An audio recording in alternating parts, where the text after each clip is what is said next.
Okay, so if you need to thread the machine, you first need to open up the sewing table, lift up the safety guard, and open up the machine on both sides. We're going to start by threading the under looper on the over edge stitch, and then we're going to end by threading the safety stitch. So let's go ahead and get started. Because I know this is furthest to the right, we'll be using the spool of thread that's furthest to the right, and the color marked on here is green. So once we are in the machine and we're threading around, we can refer to the threading chart with the green thread, and we can find elements of the machine that have little green dots on them as well. But first we need to get started with our spool of thread. First of all, you need to make sure that the thread can spool off nice and cleanly, and then you need to thread it through the first guide up here. It is very important that this guide is directly over the spool of thread, or else it will not spool off correctly. Then you do thread it through this guide as well. Because this guide goes in and around kind of at an angle, this is helping out break some of the crimps in the yarn. And we're going to do the same thing down here. So we're threading it in one direction and then in the same direction. This is going to help smooth out the yarn before it even enters the machine. While you're threading everything, you will need some tweezers. It makes everything easier. We're going to thread through this guide, and this is very important. Your thread needs to go inside the tension disc right here. It's very easy to accidentally have the thread be on this side or on this side, or not completely in the tension disc. So in order to make sure it's completely in the tension disc, grab one side of the thread, hold it still, and pull it from the other side to make sure it's completely in the tension disc. This is very, very important.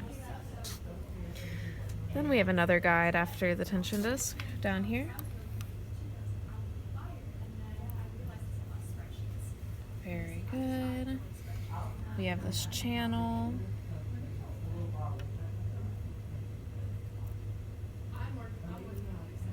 Just kind of stuff it through. If you ever have a hard time stuffing it through this channel, you can also use some canned air to just kind of help it through, just like so. And we're going to pull it through. So remember, we're looking for the green spots, and we're also referring to our diagram right here.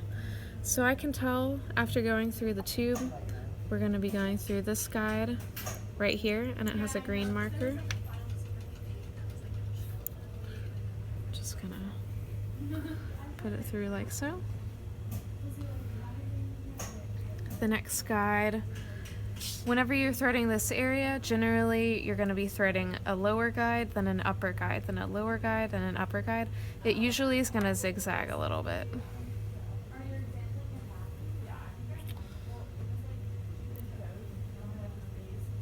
And so now we're going to go back down.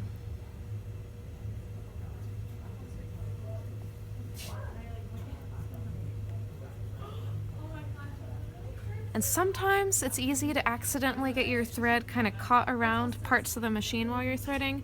Do be careful of that and just make sure everything's nice and direct like that. You can always just tug on your thread while threading the machine to feel for anything that might cause it to hesitate. So now we've threaded our 4 points down here. The next step is threading the looper. So this right here is the under looper. The next threading spot will be right here. And you can always use the hand wheel to move the looper if you need to adjust its placement. So first, you'll be threading it from the front, and using your tweezers, you can reach around and grab the thread and pull it to the left. Then you need to move the looper to the left again, all the way, and you can resituate yourself so that you are threading this looper from the back. You need to be threading it from the back.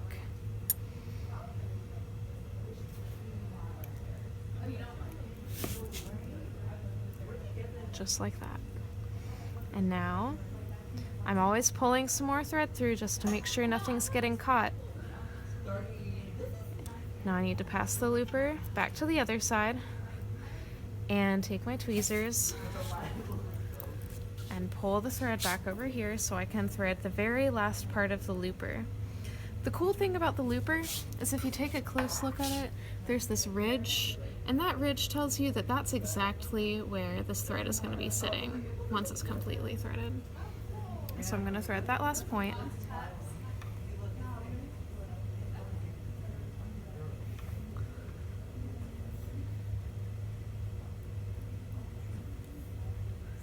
And then pass it to the back of the machine.